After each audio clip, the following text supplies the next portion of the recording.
नमस्कार, मी दिसतोय सगळ्यांना?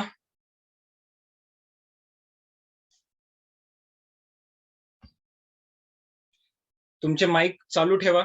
तुमचा कॅमेरा जरी चालू ठेवला तरी काही प्रॉब्लेम नाहीये. फ्री सेशन आहे त्याच्यामुळं एका कॅमेऱ्यावर 4-5 जण असले तरी सुद्धा काही प्रॉब्लेम नाहीये.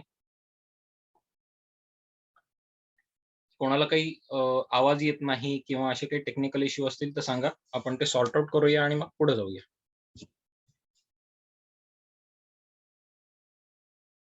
आवाज येतोय माझा सगळ्यांना? चॅट बॉक्समध्ये येस आवाज येत असेल तर येस टाइप करा. आवाज येत नसेल तर नो साउंड किंवा नो किंवा असं काहीही टाइप करा. काही प्रॉब्लेम नाहीये.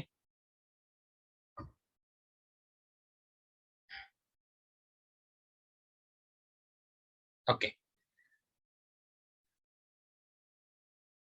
ओके. ग्रेट. कोणाला काही इश्यू नाहीये. आपण पुढे जाऊया. मला सांगा शेअर मार्केट याविषयी कोणाला आतापर्यंत काय-काय माहिती आहे? तुमच्यापैकी किती जणांना शेअर मार्केट याच्याविषयी माहिती आहे? आपापले माईक चालू करा आणि सांगा. हा इंटरॅक्टिव्ह सेशन होणार आहे. सगळ्यात महत्त्वाची गोष्ट, तुम्हाला एका इनर सर्कलला जर जॉइन व्हायचं असेल, तर तुम्हाला सगळ्यात महत्त्वाची गोष्ट म्हणजे इंटरॅक्ट करावं लागणार आहे. तुम्ही जर नोटपॅड जवळ ठेवलेला असेल, तर सगळ्यात महत्त्वाचा पहिला गुणधर्म, पहिला नियम जो ट्रेडरला मी फॉलो करायला सांगतो, तो नोट डाउन करून घ्या. तुम्ही इंटरॅक्ट करायला शिकलं पाहिजे. याच्या मागचं कारण, तुम्ही जर बसून राहिलात, आत्ता बोलू की नको बोलू, हीच टेंडन्सी तुमची ट्रेड घेताना पण येते, की मला समोर सिग्नल दिसतोय, मग आता सिग्नल घेऊ, आता ट्रेड करू, आता मी एखादा शेअर बाय करू का नको करू? त्यामुळे पहिला नियम, इंटरॅक्शन महत्वाचं आहे. त्यामुळे तुमचे माईक चालू करा आणि मला सांगा शेअर मार्केट विषयी तुम्हाला काय-काय माहिती?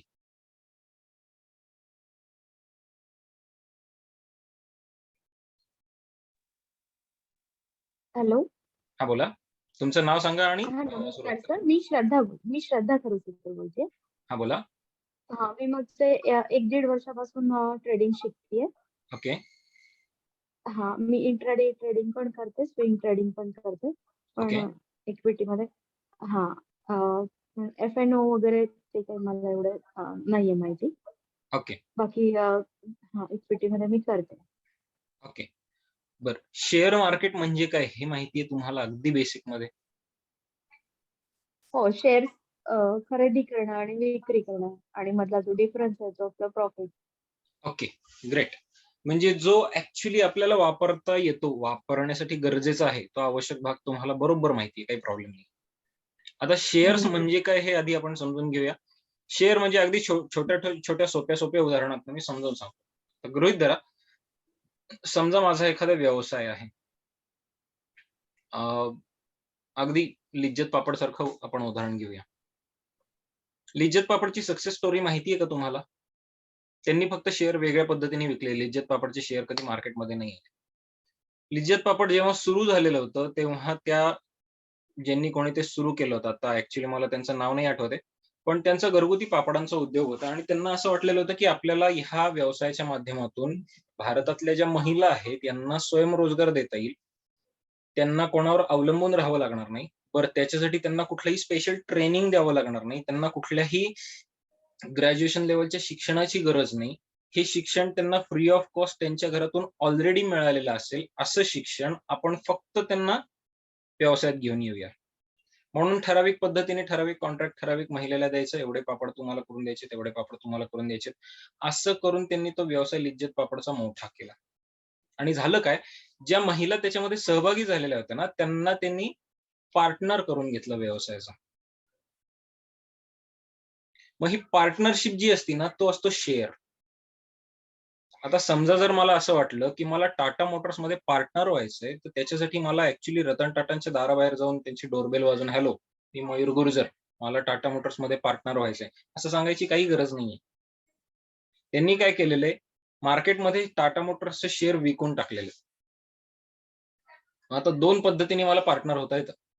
पहिली पद्धत, जेव्हा कंपनी शेअर मार्केटमध्ये विकायला आणते, पार्टनरशिपचा एक भाग, हिस्सा, पोर्शन ज्याला आपण शेअर म्हणतो, तो विकायला आणते, तेव्हा मी डायरेक्ट कंपनीकडनं तो शेअर खरेदी करू शकतो. त्या प्रोसेसला म्हणतात IPO, इनिशियल पब्लिक ऑफर. आपण सध्या बरेच वेळेला ऐकलेलं आहे गेल्या वर्षभरात, की LICचा IPO आलेला आहे. आणखीन कुठल्या कंपनीचा IPO आलेला आहे. Zomato आलेला आहे आणि अमुक आणि ढमुक आणि तमुक बऱ्याच कंपन्यांचे IPO आलेले आहेत. म्हणजे काय तर त्यांनी त्यांच्या बिझनेस मधला एक पार्टनरशिपचा हिस्सा त्यांनी विकला. त्यांनी जनरल पब्लिकला पार्टनर करून घ्यायची इच्छा दाखवली. मग त्या IPO मध्ये आपण अप्लाय केलं आणि काही शेअर्स आपल्याला मिळाले, काही लोकांना नाही मिळाले. ज्यांना मिळाले ते त्या कंपनीचे पार्टनर झाले, भागीदार झाले, मालक झाले काही प्रमाणात का होईना. मग जेव्हा कंपनी प्रॉफिट करेल, तेव्हा त्या प्रॉफिटचा हिस्सा प्रॉफिट म्हणून त्यांना डिव्हिडंड या नावाखाली मिळणार. प्रॉफिट मिळवण्याचा अधिकार त्यांना कंपनीकडनं मिळणार. तो प्रॉफिट डिव्हिडंड या नावाने मिळतो. मग कंपनीच्या निर्णयांमध्ये सुद्धा त्यांना सहभागी होता येतं. कंपनीच्या डायरेक्टर बोर्डावर कोण बसणार, कंपनीचे निर्णय, कंपनीची पॉलिसी कशी ठरणार याच्यासाठी किंवा कंपनीचे जे अकाउंट्स आहेत, ते चेक करण्याचा अधिकार भले तुमच्याकडे टाटा मोटर्सचा एक शेअर आहे, तुम्ही टाटा मोटर्सची बॅलन्स शीट तपासण्याचा अधिकार तुम्हाला आहे. दरवर्षी जी टाटा मोटर्सची मीटिंग होती त्याला अॅन्युअल जनरल मीटिंग म्हणतात, वार्षिक सभा. त्याच्यामध्ये मतदान करायचा अधिकार तुम्हाला मिळतो. तुम्हाला कंपनीचा प्रमुख निवडायचा अधिकार मिळतो. जसं आता आपल्याला भारतामध्ये पंतप्रधान किंवा मुख्यमंत्री निवडायचा अधिकार मिळतो, तसा कंपनीचा सुद्धा डायरेक्टर बोर्डावर आपल्याला कोण CEO असेल काय किंवा काय ह्या ज्या निवडणुका होतात त्याच्यामध्ये सहभागी होता येतात. तर ही आहे पूर्ण शेअरची संकल्पना. मग आता समजा जर असं वाटलं, की तुमच्यापैकी एखाद्या माणसाने टाटा मोटर्सचे 10 शेअर विकत घेतलेले आहेत आणि त्यांना असं वाटलं, की नाही मला आता काही पैशांची गरज आहे, यातले 5 शेअर मी विकतो. आता हे 5 शेअर घेऊन काही तुम्हाला कंपनीकडे परत जाता येत नाही, की मला हे शेअर विकायचेत. मी तुमच्याकडनं खरेदी केलेले होते आणि आता हे तुम्ही परत घ्या. मग गव्हर्नमेंट काय म्हणतं, की कंपनीच्या दारापर्यंत तुम्ही जाण्यापेक्षा आम्ही तुम्हाला एक मंडई, एक बाजार, एक मार्केट सेट करून देतो. जिथं जाऊन तुम्ही तुमचे शेअर दुसऱ्या सर्वसामान्य माणसाला विकू शकता. मग आता तो दुसरा सर्वसामान्य माणूस ते शेअर खरेदी करायला का येईल? साधी गोष्ट आहे ना, आता समजा टाटा मोटर्सचा IPO मला मिळालेला नाहीये. IPO मध्ये शेअर्स मला मिळालेले नाहीयेत. मग मी काय करणार? मी मार्केटमध्ये बघणार, की कोणी मला ते शेअर्स विकतंय का? मग तुमच्यासारखा एखादा माणूस जर तिथे विकायला आला, तर मग मी त्याच्याकडनं ते चढ्या भावाने खरेदी करणार का तुम्हाला ते पाहिजे. आता इथं खरं मार्केटचं अॅनालिसिस सुरू होतं. आपण लिहून घ्या. शेअर खरेदी करताना शेअर खरेदी करताना ज्या शेअरची किंमत आधीच वाढलेली आहे किंवा जो शेअर ऑलरेडी डिमांडमध्ये आहे, तो शेअर खरेदी करण्यात काहीही पॉइंट नसतो. ऐकायला विचित्र वाटेल. तुम्हाला हे कोणीही शिकवणार नाहीये, ते मी तुम्हाला फुकटात शिकवतोय. ज्या शेअरला ऑलरेडी डिमांड आलेली आहे, त्या शेअरला खरेदी करण्यात काहीही पॉइंट नसतो. ज्या शेअरला उद्या डिमांड येईल, तो शेअर आज खरेदी करायचा असतो. हा गोल्डन रूल आहे. हा गोल्डन रूल आहे आणि हा तुम्हाला कोणीही सांगत नाही. बहुतेक जण सांगतात, ज्या शेअरला डिमांड आहे ना, तो घेऊन टाकायचा. नाही. ज्या शेअरला डिमांड आहे ना, तो जर तुम्ही आत्ता घेतलेला आहे ना, विश्वास ठेवा त्याची डिमांड लवकरच कमी होत जाणार आहे. कारण जनरल पब्लिकला खूप उशिरा कळतं एखाद्या शेअरला डिमांड आहे का नाही. तुम्ही त्याची खरेदी करेपर्यंत त्या शेअरची किंमत बऱ्यापैकी वर आलेली असते. तुम्ही घेतल्यानंतर त्या शेअरची डिमांड कमी-कमी व्हायला लागते. तुम्हाला प्रॉफिट झाला तर 2 आणि 5% कसाबसा प्रॉफिट होतो नंतर शेअर आपटतो. असं होतं का तुमच्या बाबतीत? ज्यांनी कोणी आत्तापर्यंत ट्रेडिंगला सुरुवात केलेली आहे, त्यांच्या बाबतीत हे होतं का? होत असेल तर येस टाइप करा. होत नसेल तर नो टाइप करा. काही प्रॉब्लेम नाहीये. पण आत्तापर्यंत मी हो, ज्यांना बऱ्याच वेळेला होतं. हॅलो? स्टार्टिंगमध्ये होत हॅलो. हां, ट्रेडिंग जेव्हा स्टार्टिंगमध्ये करत होतो मी, हां. त्यावेळेस सुरुवातीला होत होतं तसं. आता बऱ्यापैकी सपोर्ट रेझिस्टन्स लेव्हल वगैरे बऱ्यापैकी लक्षात आले. त्यानुसार मग बरोबर आहे. आता कसं होतं माहिती का, हे सपोर्ट रेझिस्टन्स आणि हे ते जे शब्द आहेत ना, अर्थात टेक्निकल शब्द आहेत, त्यात काही चुकीचं नाहीये. पण ह्याच्यामुळे आपल्याला हे कळत नाही, की उद्या कुठल्या शेअरला डिमांड आहे. सपोर्ट रेझिस्टन्स लेव्हल सुद्धा तुम्हाला हे सांगतात, आज कुठल्या गोष्टीला डिमांड आहे. काय लेव्हलला मी शेअर खरेदी केला पाहिजे. मला हे समजून घ्यायचंय, की उद्या कोणाला काय हवं असेल. यशस्वी उद्योजक. मला सांगा, मी स्टीव्ह जॉब्सचं उदाहरण सांगतो. स्टीव्ह जॉब्सनी जेव्हा 2001 मध्ये iPhone लॉन्च केलं होतं, 2004 मध्ये वगैरे. 2001 ते 4 या 2-3 वर्षांच्या कालावधीत त्यांनी iPhone लॉन्च केलेला होता. त्याच्या आधी टच स्क्रीनचे फोन कोणाला अस्तित्वात माहिती होते का जनरल पब्लिकमध्ये? माहिती होते का?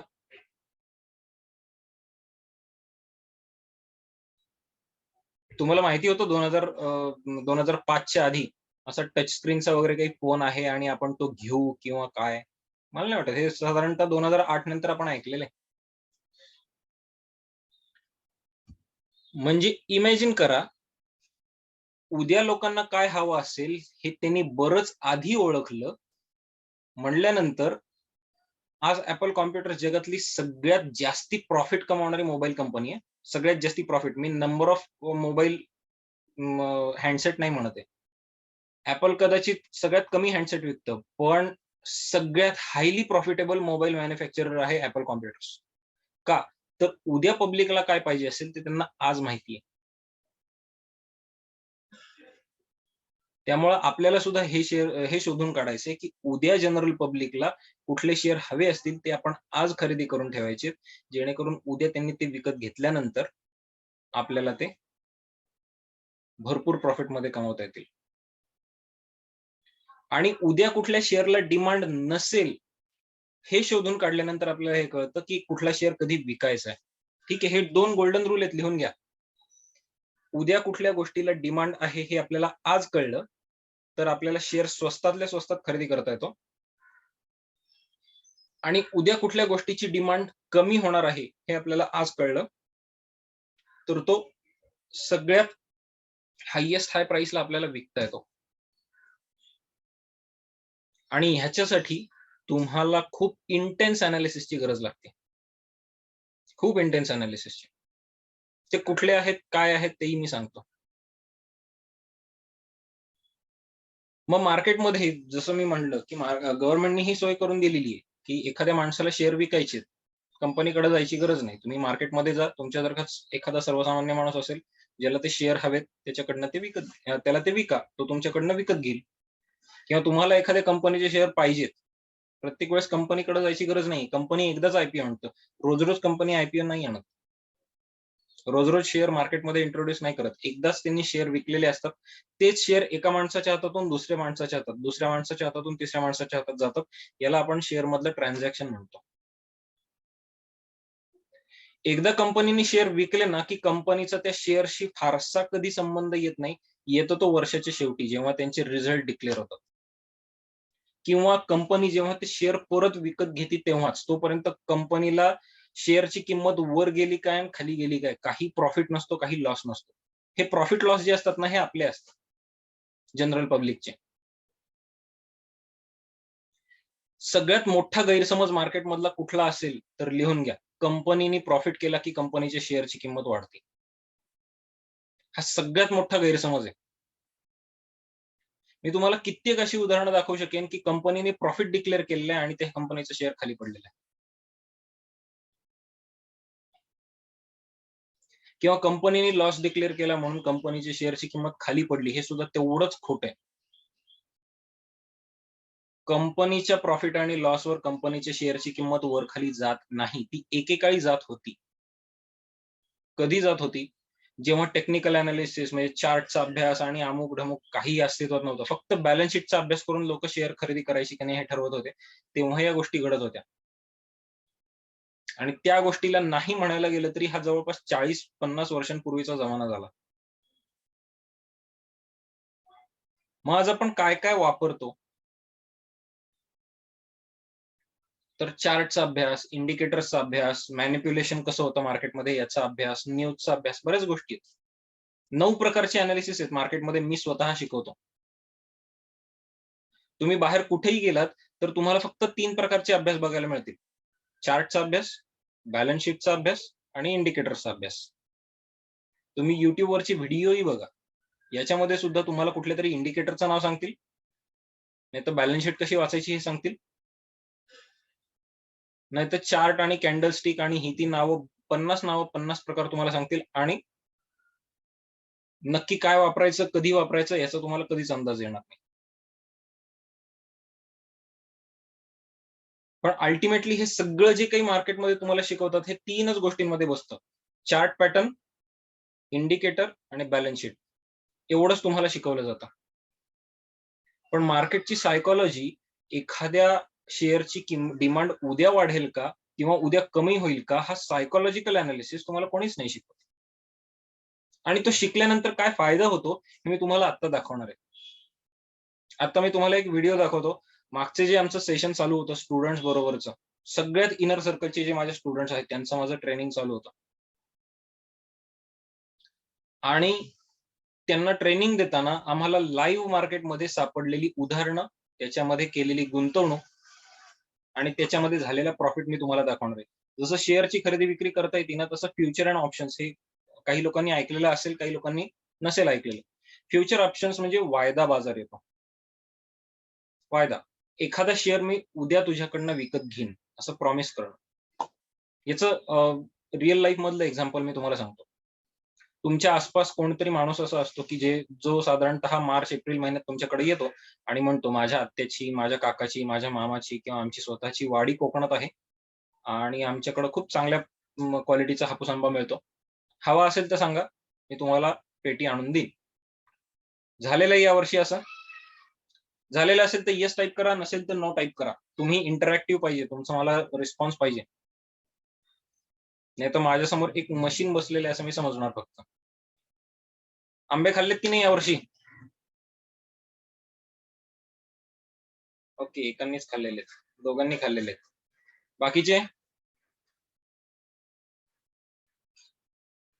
ओके, 3, 4. ओके, चौघांनीच. आपल्या इथं 7-8 जण आहेत. ओके, खाल्लेले आहेत म्हणजे. आणि प्रत्येकाच्या बाबतीत असं कधी ना कधीतरी झालेलं असेल, की तुमच्या ओळखीचा किंवा तुम्ही दुसऱ्या कोणाला तरी म्हणता. तुमचीच वाडी असते तिकडं. मग होतं काय, आंबा विकत घ्यायला येणारा जो असतो ना, तुम्ही त्याला सांगता ₹5,000 पेटी आहे. ₹1,000 टोकन भर, ₹4,000 पेटी जेव्हा घेशील तेव्हा भरून टाक. बरोबर आहे? मग आता अशा वेळेस काय होतं, ते ₹1,000 जे टोकन आहे ना, तो आहे फ्युचर किंवा ऑप्शन. संकल्पना लक्षात येतीये? टोकन मनी म्हणजे फ्युचर ऑप्शन. एकदम सिंपल संकल्पना आहे. काही अवघड नाही. आपल्याला खूप काहीतरी असं जडजंबाल काहीतरी फार मोठं आहे आणि तुम्हाला जमणार नाही असं म्हणून तुम्हाला भीती घातली गेलेली, बाकी काही नाही. फ्युचर ऑप्शन म्हणजे टोकन मनी. आणि जेव्हा तुम्ही त्या आंब्याची पेटीची डिलिव्हरी घेता, तेव्हा उरलेले पैसे तुम्ही भरता. तेच फ्युचर ऑप्शन मार्केटमध्येही होतं. म्हणजे जशी शेअरची खरेदी विक्री होती, तशी टोकनची सुद्धा खरेदी विक्री होती. त्याला म्हणतात फ्युचर ऑप्शन मार्केट. आता ह्या मागच्या आठवड्यामध्ये मी 16 तारखेला मी तुम्हाला स्क्रीन शेअर करतो आणि माझ्या स्टुडंटना लाईव्ह मार्केटमध्ये आम्हाला कसा अंदाज आलेला होता आणि त्याचा कसा फायदा आम्हाला झाला, हे मी तुम्हाला दाखवतो. तुम्हाला स्क्रीन दिसते का? स्क्रीन दिसत असेल तर मला माईक चालू करा आणि येस म्हणून सांगा किंवा चॅट बॉक्समध्ये येस म्हणून टाइप करा. Yes yes yes. Okay, screen दिसते. आता इथे तुम्ही बघू शकता की इथे 16 तारखेला 16 जून 2022 ला मार्केट संपायच्या आधी 3:30 वाजता मार्केट क्लोज होतं. आम्हाला काही पोझिशन सापडल्या मार्केटमधल्या. त्या पोझिशन बघा.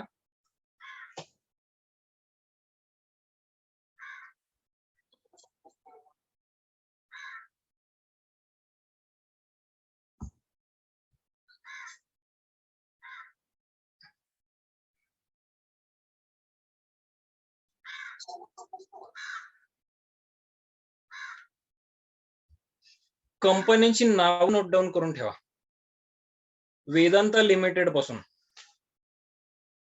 वेदांता लिमिटेड, MGL म्हणजे महानगर गॅस लिमिटेड, गेल म्हणजे गॅस अथॉरिटी इंडिया लिमिटेड किंवा भारती एअरटेल कंपनी आपल्याला माहितीच आहे, IRCTC म्हणजे Indian railway, Kotak bank, Voltas, त्याच्यानंतर Larsen and Toubro finance holding, Axis bank, power grid, Cummins India, ITC म्हणजे इंडियन टोबॅको कॉर्पोरेशन, सनफिस्टचे जे नूडल्स आहेत ते त्यांचे आहेत ITC, आणि SBI म्हणजे स्टेट बँक ऑफ इंडिया. अशा 14 कंपन्या आम्ही शॉर्टलिस्ट केल्या होत्या आणि त्यांच्या किमती बघा, किमती सगळ्यात महत्वाच्या आहेत. वेदांताचा मी तुम्हाला लाईव्ह मार्केटमध्ये आजचं क्लोजिंगचं चार्टही दाखवणार आहे. मी तुम्हाला लोएस्ट पॉसिबल रिझल्ट आता व्हिडिओमध्ये दाखवतोय आणि हायएस्ट पॉसिबल रिझल्ट मी आता तुम्हाला चार्टवर दाखवणार आहे. वेदांत लिमिटेडचा आम्ही ऑप्शन घेतलेलं होतं, म्हणजे टोकन घेतलेलं होतं 250. मार्केट खाली पडेल असा अंदाज आलेला होता, सो मार्केट खाली पडण्याचं टोकन आम्ही घेतलेलं होतं. ऍक्च्युली आम्ही 490 ला घेतलेलं होतं, तिथं 5.25 ची किंमत आहे. आपण बघूया पुढे व्हिडिओमध्ये काय काय घडतंय आणि त्याच्यानंतर व्हिडिओ कुठपर्यंत जातोय. ठीक आहे.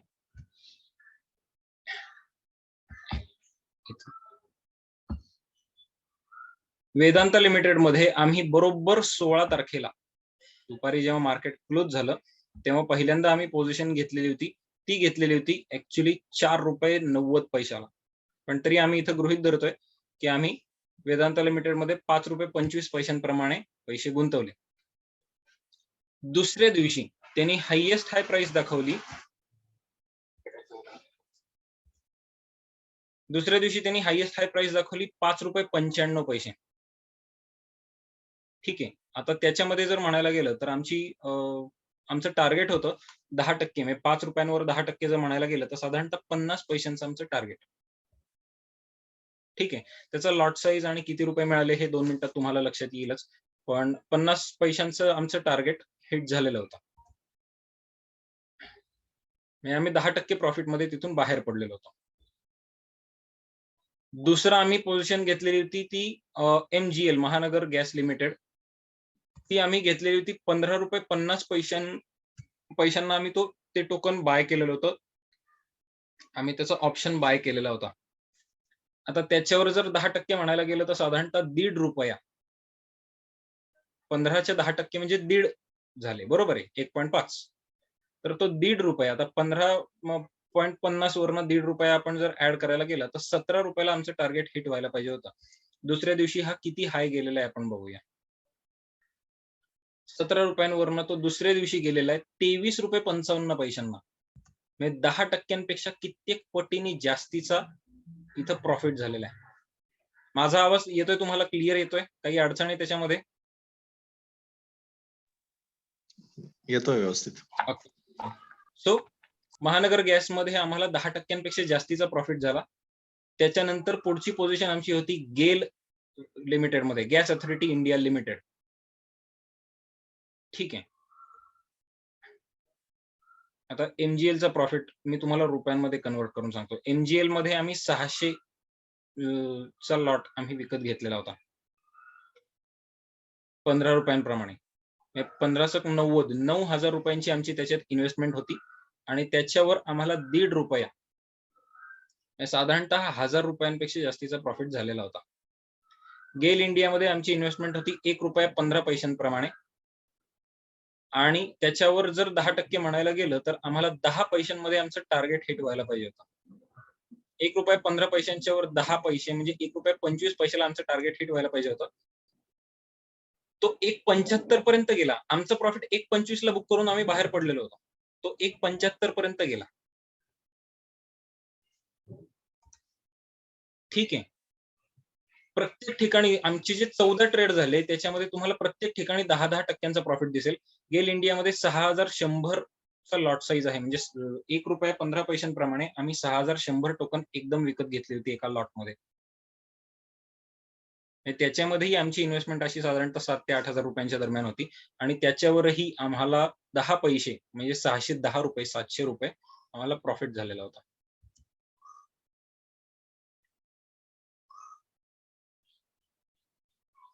ठीक आहे.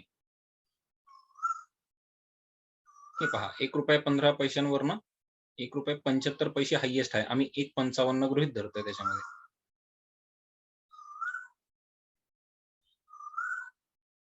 हा व्हिडिओ सुद्धा जो आता तुम्ही समोर बघताय तो सुद्धा मी माझ्या YouTube चॅनलला अपलोड करणार आहे. तो सुद्धा तुम्हाला बघता येईल. म्हणजे तुम्हाला ॲक्चुअली कळेल त्यावेळेस आम्हाला किती प्रॉफिट झाला. पुढं सेल म्हणजे स्टील अथॉरिटी इंडिया लिमिटेड गव्हर्नमेंटची कंपनी आहे. त्याच्यामध्ये सुद्धा आम्ही साधारणतः ₹2.30 त्याचा पुट ऑप्शन ते टोकन आम्ही विकत घेतलेलं होतं. आणि 2.50 ला खरं तर आमचा 10% प्रॉफिट बुक होणार होता. दुसऱ्या दिवशी 17 तारखेला 2.55 पर्यंत गेलेला तुम्हाला दिसतोय बघा. हायेस्ट हाय प्राइस एच लिहिलेलं आहे बघा इथे चार्टवर मध्ये एच लिहिलेलं आहे 2.55 आहे. पण तरी सुद्धा मी तिथं प्रॉफिट गृहीत न धरता लॉस गृहीत धरलेला आहे. का तर काही वेळेस असं होतं की एका सेकंदात तिथं ती मूव्हमेंट होती. मार्केट तिथपर्यंत जाऊन येतं आपल्याला तिथं विकायला वेळही नाही मिळत. त्यामुळे अशा मोमेंट्स मी गृहीत धरत नाही. पण जिथं व्यवस्थित सिग्नल मिळतोय ना, तेच मी प्रॉफिट गृहीत धरतोय. तिथं सुद्धा तुम्हाला काय-काय प्रॉफिट झालेत बघा. सेलमध्ये ₹1000 लॉस गृहीत धरला मी. खरं तर तो लॉस जेमतेम ₹700-800 होता. पण तो मी जवळपास ₹1000 लॉस गृहीत धरलेला आहे. आमची त्याच्यामधली इन्व्हेस्टमेंट होती साधारणतः 9-10,000 ची आमची त्याच्यामध्ये इन्व्हेस्टमेंट होती. त्याच्यावर आम्हाला ₹1000 लॉस झाला. मी तुम्हाला क्रिस्टल क्लिअर अशासाठी सांगतोय मार्केटमध्ये कधीही पूर्णपणे प्रॉफिट असं नाही होत आणि लॉस म्हणजे कन्फर्म लॉस असंही नाही होत. मार्केटमध्ये या सगळ्या अपडाऊन्स चालू असतात आणि मला तुम्हाला असं कुठेही दाखवायचं नाहीये, की बघा माझे फक्त प्रॉफिटच बघा आणि असं आणि तसं. मला असं काही नाही. जे आहे ते क्रिस्टल क्लिअर त्यावेळेसचं जे रेकॉर्डिंग आहे ते तसंच्या तसं रेकॉर्डिंग मी तुमच्यासमोर मांडलेलं आहे. एकाही पैशांचा त्याच्यामध्ये बदल नाहीये. ठीक आहे. बघा वेदांताचं मी तुम्हाला परत दाखवते. 5.25 ला आम्ही बाय केलेला होता. त्याच्यामध्ये 50 पैसे म्हणजे 10% प्रॉफिट जर ॲड करायला गेलं, तर 50 पैसे आपण ॲड केले पाहिजेत. 5.25 ला 50 पैसे ॲड केले, की 5.75 ला आम्ही प्रॉफिट बुक करून बाहेर पडणं अपेक्षित आहे. आत्ता तो गेलेला आहे त्या दिवशी 17 तारखेला जेव्हा मी चार्ट लावलेला आहे, तेव्हा तो गेलेला आहे ₹6.05 ला. म्हणजे आपलं प्रॉफिट बुक करूनही सुद्धा मार्केट वर गेलेलं होतं.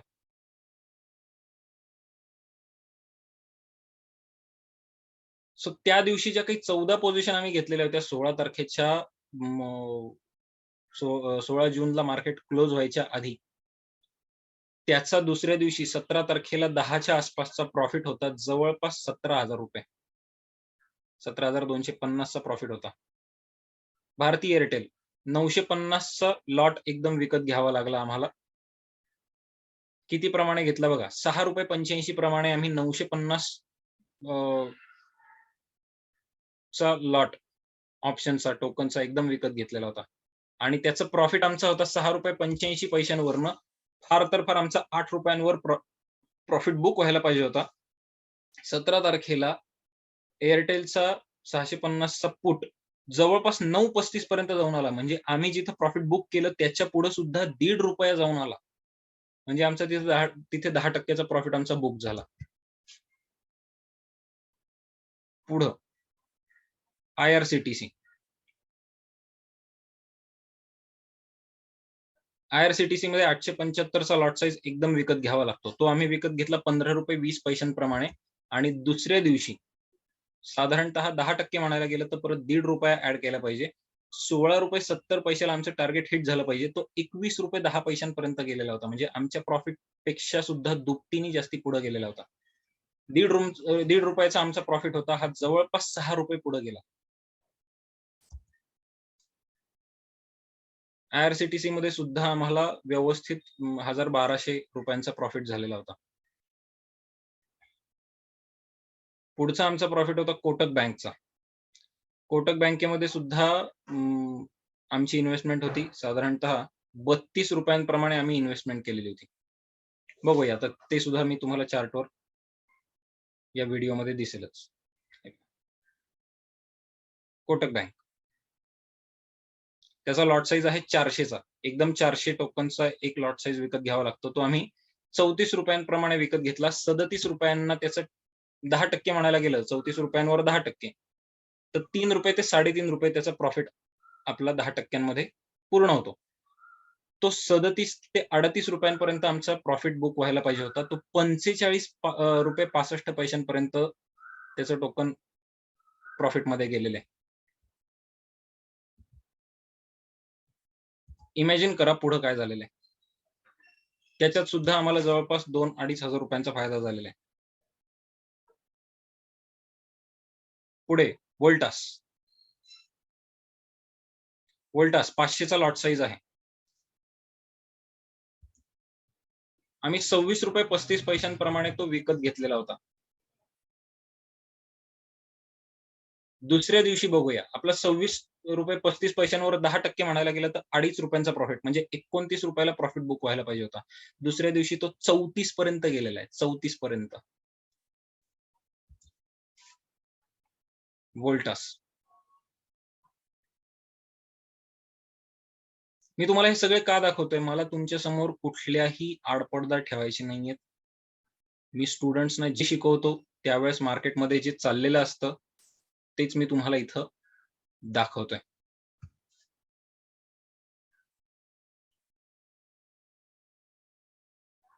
ठीक आहे. पुढे आपण बघूया L&T FH मध्ये किती प्रॉफिट झालेला आहे. Larsen and Toubro finance holdings नावाची कंपनी आहे. L&Tचीच सबसिडियरी कंपनी आहे. 8,924 चा त्याचा एकत्र लॉट साईज आहे. आम्ही ₹1.25 च्या आसपास त्याचं बाईंग केलेलं होतं. त्याच्यामध्ये 10% जरी म्हणायला गेलं ₹1.25 वर तर 12 पैसे 15 पैसे धरा. 1.25 पासून 15 पैसे ₹1.40 हायएस्ट हाय गेलेला आहे ₹1.50 पर्यंत. आणि जिथं मार्केट चालू आहे ना, तुम्हाला जिथं मार्केट चालू असताना समोर चार्ट दाखवलेला आहे तिथं किंमत बरोबर 1.40 जिथं आपला प्रॉफिट बुक झालेला होता. इमॅजिन करा 8,924 वर 15 पैसे म्हणजे साधारणतः 1200 रुपये.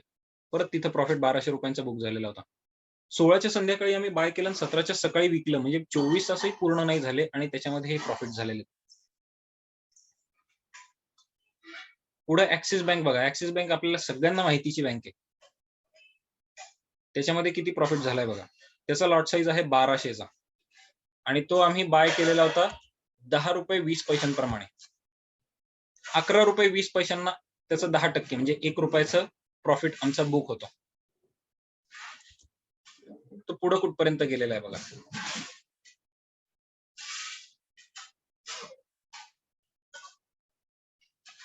दुसऱ्या दिवशी तो 13 रुपयांपर्यंत गेलेला आहे. आपलं प्रॉफिट बुक झालेलं आहे 11 रुपयांना. ₹1 आपल्याला ₹1 टार्गेट आहे आपलं त्याचं. 1200चा लॉट साईज म्हणजे आपल्याला ₹1 एका फटक्यात 1200 रुपये मिळून गेलेले. पुढे पॉवर ग्रिड 5,333 चा लॉट साईज आहे आणि त्याच्यामध्ये आपण त्याचा आम्ही पुट ऑप्शन बाय केलेला होता 95 पैशांना. त्याच्यामध्ये तर इन्व्हेस्टमेंट 5,000 रुपयांच्या आसपास होती. आता खरं तर त्याच्यावर 10 पैसे म्हणजे आमचं 10% टार्गेट हिट होतं. ₹1.05 आमचं टार्गेट हिट व्हायला पाहिजे. पण जसं मी मगाशी म्हटलं की तिथून काही फार वर तो नाही गेला. आमचं खरं तर प्रॉफिट बुक होऊन सुद्धा तो वर गेलेला होता. ₹1.05 आमचा प्रॉफिट बुक व्हायला पाहिजे होता. मार्केट गेले ₹1.10 पर्यंत. पण तरी सुद्धा मी ह्याला नो प्रॉफिट नो लॉस गृहीत धरतोय. मला कुठेही एक्झॅजरेट करून सांगायचं नाही की प्रत्येक ठिकाणी आमचे प्रॉफिट हिट झाले. कारण जेव्हा आम्ही मार्केट इथं दाखवतोय, चार्ट आमच्या समोर आहे, तिथं प्रॅक्टिकली त्या शेअरची किंमत 95 पैसे चालू आहे. नाही त्या ऑप्शनची किंमत 95 पैसे चालू आहे. आम्ही 95 पैशांना घेतला. आम्ही जेव्हा रेकॉर्डिंग केलं त्यावेळेस तो 95 पैशांनाच होता. त्यामुळे आम्ही नो प्रॉफिट नो लॉस मध्ये बाईंग प्राइसला बाहेर पडलो. त्यामुळे तिथं मी काहीच प्रॉफिट गृहीत धरलेलं नाही.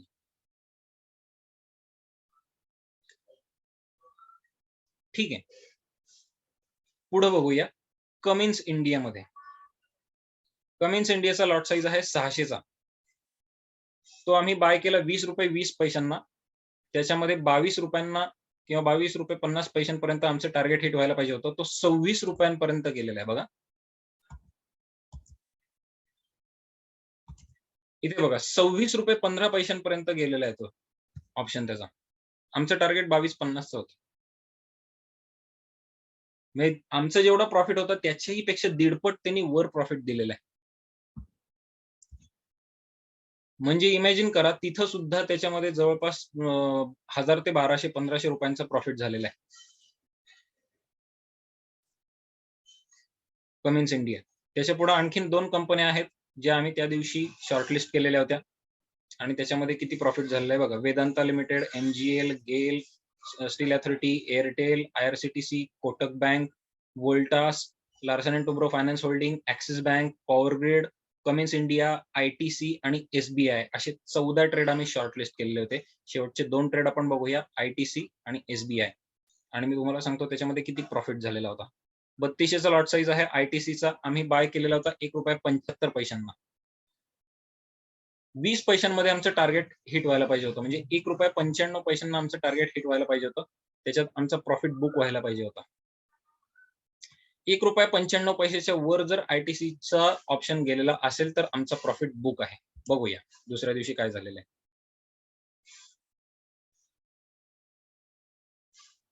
दुसऱ्या दिवशी तो ₹2.15 पर्यंत गेलेला आहे. म्हणजे आमच्या प्रॉफिटच्याही पुढं आणखीन 30 पैसे गेलेले आहेत. आणखीन 20 पैसे गेलेले आहे. म्हणजे जेवढा आमचा प्रॉफिट होता तेवढा त्यांनी आणखीन परत पुढं जंप घेतलेली आहे.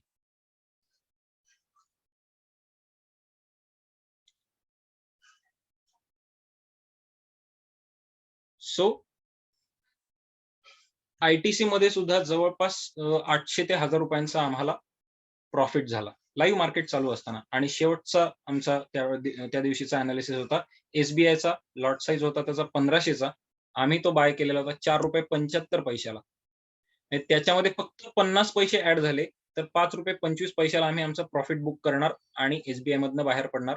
1500चा लॉट साईज, 50 पैशांचा प्रॉफिट म्हणायला गेलं तर ₹750 प्रॉफिट होतो आपल्याला. बघूया 4.75 वरनं 5.25 ला SBI गेलेला आहे का. 4.75 वरनं दुसऱ्या दिवशी तो गेला ₹5.50 पर्यंत गेलेला आहे तो. 5.25 ला आपला प्रॉफिट बुक झाला. ₹5.50 पर्यंत SBI गेला. म्हणजे 14 पोझिशन आम्ही त्या दिवशी घेतल्या ऑप्शन मार्केटमध्ये. त्याच्यामधली एक स्टील अथॉरिटी इंडिया लिमिटेड आम्हाला ₹1000 लॉस झाला. एक position Power Grid India no profit no loss मध्ये बाहेर पडलो. उरलेल्या 12 पोझिशन मध्ये आम्हाला 10% प्रॉफिट जर आम्ही कॅल्क्युलेट केले तर साधारणतः 17,250चा प्रॉफिट झाला. सेलचा लॉस, स्टील अथॉरिटीचा लॉस वजा करून सुद्धा 17,250चा प्रॉफिट झाला. गृहीत धरा तो प्रॉफिट 17,000चा नाहीये, 15,000चा आहे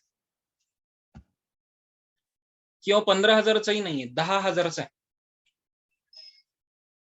मला सांगा 14 पोझिशन पैकी 12 सक्सेसफुल ट्रेड आहेत. ही पोझिशन ही सिच्युएशन वाईट आहे का चांगली आहे?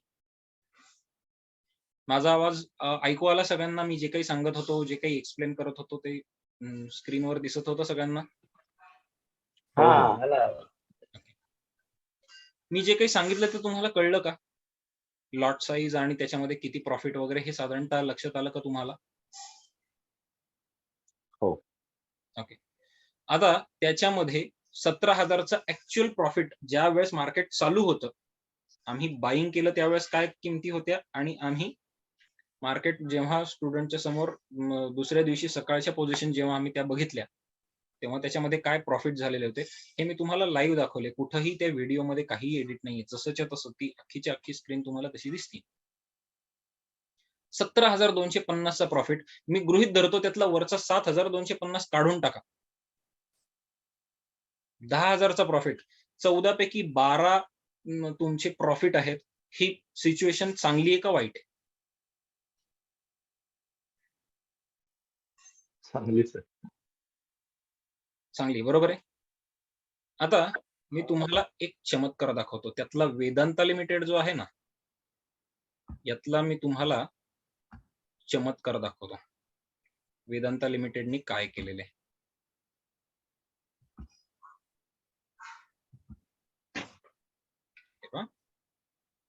स्क्रीन दिसतीये? हो. 16/6/2022 खाली तारीख दिसते 16/6/2022. ₹5.25 जी मी तुम्हाला मगाशी व्हिडिओमध्ये दाखवली तीच किंमत. वेदांता 250चा PE पुट. मगाचा जो व्हिडिओ मी तुम्हाला दाखवला तो मी युट्यूबवर अपलोड करणार आहे. ₹5.25 तो हायएस्ट हाय गेलेला आहे ₹33.80 अरे वा. मी तुम्हाला कुठंही हायएस्ट हाय रिझल्ट दाखवलेले नाही. मगाचच्या व्हिडिओमध्ये मी कुठंही एक्झॅजरेटेड क्लेम करत नाही. खरं तर ₹5 ₹33 6 पटीपेक्षा जास्तीचा फायदा आहे. 600% जास्तीचा फायदा आहे. पण मी क्लेम किती केलेला आहे? 10%. तो 10% क्लेम सुद्धा किती मोठा आहे बघा. आणि ऍक्च्युली घडलेल्या गोष्टी किती वेगळ्या आहेत बघा. घडलेल्या गोष्टी ज्यात मी तुम्हाला दाखवतोय ना, त्याच्या कितीतरी पटीने जास्ती आहेत. मला तुम्हाला जास्ती कुठंही ग्लोरिफाईड करून दाखवायचं नाहीये. याच्या मागचं कारण मार्केटला तुम्ही ओव्हरली ग्लोरिफाय करायला गेला, की मार्केटमध्ये तुम्हाला नंतर कधीतरी ओव्हरली हायपर लॉसेस सुद्धा होतात. त्यामुळे मला कुठेही असं 6 पट प्रॉफिट आणि 7 पट प्रॉफिट दाखवून तुम्हाला कन्फ्यूज नाही करायचं. 10% प्रॉफिट. खूप झालं दिवसाला 10% प्रॉफिट आपल्याला बँक 2 वर्षात 10% देते. इथं पण दिवसाला 10% मिळवतोय. तो सुद्धा प्रॉफिट वाईट नाहीये आणि प्रॅक्टिकली माझ्या अनालिसिस प्रमाणे घडलेल्या गोष्टी तुमच्या समोर आहेत. बरं ही मागच्या आठवड्यातलीच घटना आहे का? तर नाही. मी तुम्हाला लेटेस्ट उदाहरणं दाखवतो. गेल्या 2 दिवसांमध्ये मागच्या गुरुवारपासून 23 तारखेला 24 तारखेला आम्ही काय पोझिशन घेतल्या याची स्क्रीनशॉट मी स्क्रीनशॉटच दाखवणार आहे तुम्हाला. तुम्हाला समोर स्क्रीन दिसते मी शेअर केलेली माझा स्टुडंटशी शेअर केलेला स्क्रीनशॉट आहे. माझ्या स्टुडंट्स आहेत त्यांना मी तो शेअर केलेला अनालिसिस आहे. 23 जून वर तारीख दिसतीये. तुम्हाला इथे वेळ सुद्धा दिसतीये 15:08 म्हणजे मार्केट क्लोज व्हायच्या आधीची वेळ. ठीक आहे. कुठंही याच्यामध्ये एडिट केलेलं नाहीये, काही नाही. तुम्हाला तारीख दिसतीये, वेळ दिसतीये. मारुती 8500 CE जुलै कॉन्ट्रॅक्ट बाय ऍट 216. 23 तारखेला दुपारी 3:08 मी टाकलेला मेसेज होता. आज दुपारी 216 वरनं तो 272 वर गेलेला होता. आपलं टार्गेट खरं तर 236 ला हिट होत होतं. 236 ला आपण 10%च्या प्रॉफिटमध्ये बाहेर पडत होतो. आज तो 272 ला आहे. पुढचा टीव्हीएस मोटर 23 तारखेला गुरुवारी आम्ही सांगितलेला होता 800चा कॉल ₹17.15. आता तो आहे ₹28.25. 11 रुपयाचा प्रॉफिट आहे त्याच्यामध्ये. त्याचा लॉट साईज कॅल्क्युलेट करून आपण बघूच या. पण तुम्ही विचार करा ₹17.15 वरनं ₹1.5 आपलं टार्गेट आपला प्रॉफिट 10%चा प्रॉफिट आपला बुक होत होता. ₹19 फार तर फार आपण तिथनं प्रॉफिट बुक करून बाहेर पडणं अपेक्षित आहे. तो ₹28 गेलेला आहे. म्हणजे आपला जेवढा प्रॉफिट आहे ना त्याच्या चौपट तो पुढे गेलेला आहे. आयसर मोटर्स म्हणजे बुलेटची कंपनी त्याचा 23 तारखेला 2900चा कॉल आम्ही बाय करायला सांगितलेला होता ₹78.40. 8 रुपयांमध्ये म्हणजे जवळपास ₹86 आम्ही प्रॉफिट बुक करून बाहेर पडणं अपेक्षित आहे. तो गेलेला आहे ₹103. समोर स्क्रीनशॉट आहे तुमच्या. ₹103. त्याच्या पुढे बघा. बघा मारुतीचा मी तुम्हाला चार्टच दाखवलेला आहे. बरोबर इथे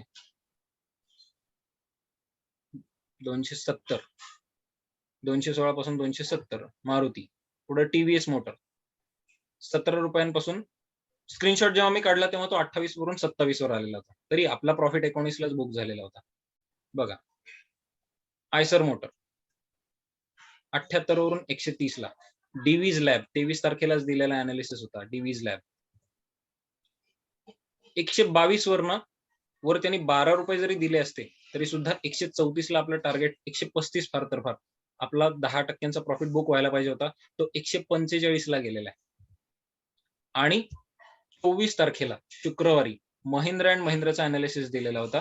1100चा कॉल आम्ही बाय करायला सांगितलेला होता. ₹27.50 ₹2.5 ऍड केले तर बरोबर ₹30 होतात. आजचं त्याचं ओपनिंग आहे ₹32. जेवढा आपला प्रॉफिट आहे ना तेवढाच आणखीन तो पुढं ₹2.5 प्रॉफिट तो ₹4.5 वर गेलेला होता.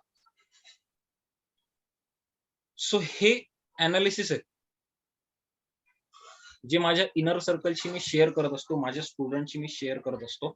माझे स्टुडंट माझ्या बरोबर शेअर करत असतात. मी त्यांना जे ट्रेनिंग दिलेलं आहे त्यातनं त्यांनी सुद्धा या पोझिशन शोधून काढलेल्या आहेत.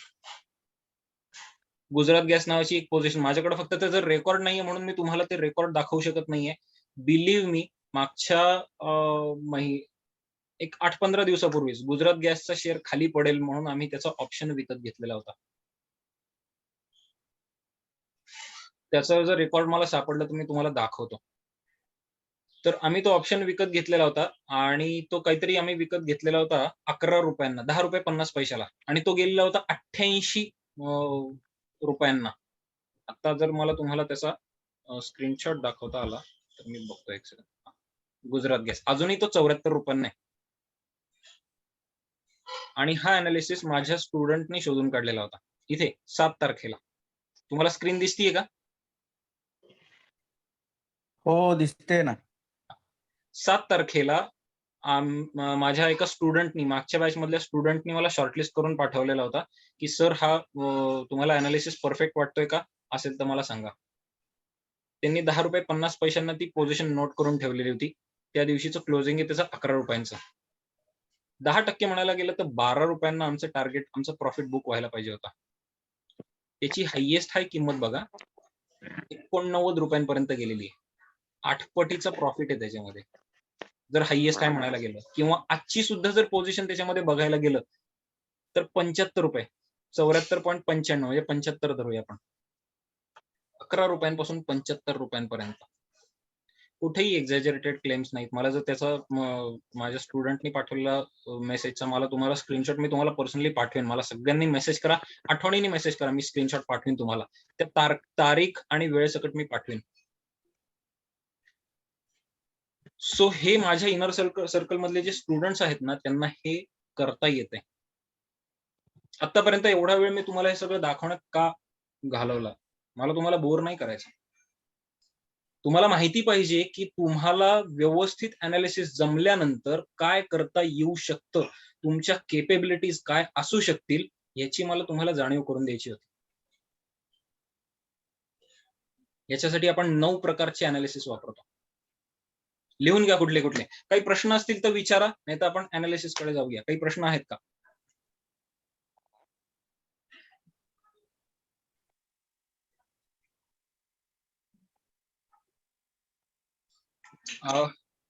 निकम मॅडम काहीतरी प्रश्न आहे तुमचा, बोला.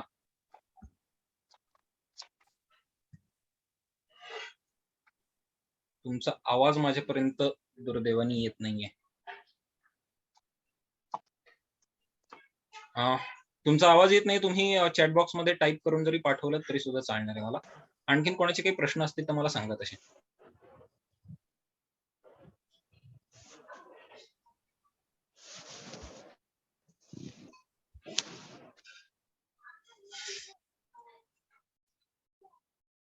ओके. सो प्रश्न नाही आहेत. आपण पुढच्या 9 प्रकारच्या अनालिसिस कडे वळूया. कुठले अनालिसिस आहेत आणि ते तुम्हाला कसे करता येऊ शकतील याच्याविषयी मी माहिती देणार आहे. लिहून घ्या. पहिला अनालिसिस टेक्निकल अनालिसिस कंसात चार्टचं अनालिसिस.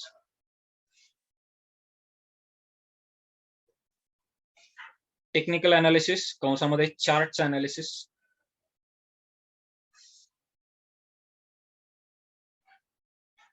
दुसरा फंडामेंटल अनालिसिस म्हणजे कंपनीच्या बॅलन्स शीटचा अभ्यास.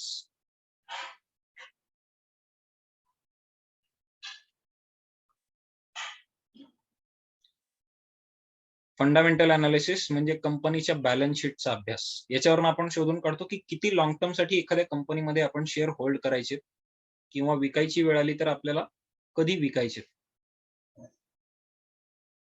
तिसरा अनालिसिस इंडिकेटर्स अनालिसिस. मार्केटच्या अपडाऊन मुवमेंटसाठी आपण काही मॅथमॅटिकल मॉडेल्स वापरतो, त्याचा तो अनालिसिस असतो इंडिकेटर्स अनालिसिस. बऱ्याच लोकांनी काही नावं ऐकलेली असतील, RSI, मूव्हिंग ऍव्हरेज, MACD, ही सगळी इंडिकेटर्सची नावं आहेत.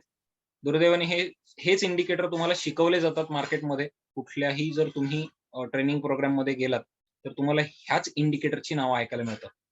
स्टॉकॅस्टिक्स, RSI, MACD, मूव्हिंग ऍव्हरेज, याच्या पलीकडे फार तुम्हाला इंडिकेटरची नावं ऐकायला येत नाही. आणि हे तुम्हाला पैसे घेऊन शिकवलं जातं. आणि हे प्रॉब्लेम असा आहे, हे तुम्हाला युट्यूबवर फ्री मध्ये अवेलेबल आहे, ज्याचे तुमच्याकडनं पैसे चार्ज केले जातात. हे 3च अनालिसिस मार्केटमध्ये तुम्हाला शिकवले जातात. टेक्निकल अनालिसिस, फंडामेंटल अनालिसिस आणि इंडिकेटर्स अनालिसिस. मगाशी मी बोलताना बोललो, याच्या पुढे मी आणखीन 6 अनालिसिस शिकवतो. त्यातला चौथा महत्वाचा अनालिसिस, न्यूज अनालिसिस. आता न्यूज अनालिसिस म्हणजे काय? तो ज्या आपल्याला टीव्हीवर न्यूज सांगतात त्याचा अभ्यास का? नाही. न्यूज अनालिसिस म्हणजे तुम्हाला कुठली न्यूज कधी सांगितली जाती, त्याच्या मागे ती न्यूज सांगणाऱ्याचा मोटिव्ह काय आहे? न्यूजच्या माध्यमातून जनरल पब्लिकला कसं मॅनिप्युलेट केलं जातं? मार्केटची सायकॉलॉजी, लोकांना कुठला शेअर कधी घ्यावासा वाटेल, कुठल्या शेअरची डिमांड कधी वाढेल, कुठल्या शेअरची डिमांड कधी कमी होईल, हा सायकॉलॉजिकल अनालिसिस म्हणजे न्यूज अनालिसिस. ठीक आहे. सगळ्यात पहिला जो गोल्डन रूल मी तुम्हाला सांगितला ना, उद्या कशाची डिमांड वाढणार आहे ते आपण आज घ्यायचं. मग न्यूज अनालिसिस आपल्याला हे शोधायला मदत करतो की उद्या कोण कसा विचार करेल आणि कुठल्या शेअरची डिमांड उद्या लोकांना लक्षात येईल आणि त्याच्याप्रमाणे ते परवा पोझिशन घेतील. ही माझी स्पेशालिटी आहे. आज मार्केटमध्ये तुम्हाला कुठेही न्यूज अनालिसिस शिकवला जात नाही. कुठले न्यूज सोर्सेस क्रेडिबल आहेत, कुठले न्यूज सोर्सेस फेक आहेत, कुठले न्यूज सोर्सेस तुम्हाला मॅनिप्युलेट करण्यासाठी तयार झालेले आहेत, हे सगळं मी तुम्हाला शिकवतो. कुठली खरी जेन्युइन न्यूज आहे, कुठली अफवा आहे. सगळ्यात महत्वाची गोष्ट, जेन्युइन न्यूज मध्ये सुद्धा 2 प्रकार पडतात. एक अशी न्यूज असते ज्याचा मार्केटमध्ये ऑलरेडी प्रभाव पडून गेलेला आहे आणि एक अशी न्यूज असते ज्याचा मार्केटवर प्रभाव येणाऱ्या काळात पडणार आहे. याचं सगळ्यात मोठं उदाहरण मी तुम्हाला दाखवतो. याच्यामध्ये काही प्रश्न असतील तर विचारून घ्या, कारण हा न्यूज अनालिसिस सगळ्यात महत्वाचा आहे.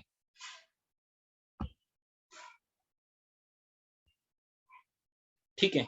मी तुम्हाला निफ्टी दाखवतो. निफ्टीचा इथं मी आठवड्याचा चार्ट लावतोय. आता मी आठवड्याचा का लावतोय, मला तुम्हाला छोट्या स्क्रीन मध्ये बऱ्याच गोष्टी दाखवायच्यात म्हणून. पण समजून सांगण्याचा उद्देश हा आहे, 2020 मध्ये जेव्हा शेअर मार्केट खाली पडलं ना, 24 फेब्रुवारीला मार्केट होतं जवळपास 12,000 रुपयांच्या आसपास आणि 24 मार्चला त्यांनी सगळ्यात लोएस्ट लो गाठलेला होता 7,500. लॉकडाऊन किती तारखेला लागला आठवते तुम्हाला?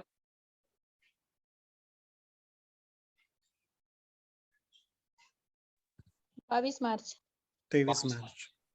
22 मार्चला आपला जनता कर्फ्यू होता. 23 मार्चला मध्ये एक दिवस मोकळा मिळाला. 24 मार्चला ऍक्च्युअली लॉकडाऊन सुरू झाला. 24 मार्च पासून पहिला 21 दिवसांचा लॉकडाऊन होता 14 एप्रिल पर्यंत. बरोबर आहे? म्हणजे इमॅजिन करा, ज्या दिवशी लॉकडाऊन लागला ना, बऱ्याच जणांचं प्रेडिक्शन होतं ऑलरेडी मार्केट 12,000 वरनं 7,500 वर आलेले, तर आता मार्केट कुठं जाईल? मार्केट 7,500 वरनं 2,500 पर्यंत जाईल असा बऱ्याच जणांचा अंदाज होता आणि मी सांगितलेलं होतं मार्केट परत 7,500 ला कधी येणार नाही, ते वरच जाईल. घडलेलंही तसंच आहे. मी तुम्हाला त्याचा सुद्धा स्क्रीनशॉट पाठवीन. मी बरोबर 28 फेब्रुवारीला सांगितलेलं होतं माझ्या स्टुडंट्सना की मार्केट क्रॅश होणार आहे, बाहेर पडा. नुसतं एवढंच नाही, विचार करा, मी मार्केटचा न्यूज अनालिसिसचा अंदाज घेऊन माझ्या स्टुडंट्सना हा मेसेज टाकलेला होता की घरात अन्नधान्य भरून ठेवा. हा सुद्धा मेसेज माझ्याकडे आहे. बिलीव्ह मी, मार्केटवरनं याचे अंदाज येतात आणि मी माझ्या स्टुडंटना हे करायला शिकवतो. 4 मार्चला मी मेसेज टाकलेला होता अन्नधान्य भरून ठेवा म्हणून. तुम्ही विचार करा, परत 24 मार्च 2020 नंतर मार्केट परत कधी 7,500 ला आलेलं नाहीये. मार्केट कुठे गेलेलं आहे बघा. सो न्यूज जेन्युइन होती.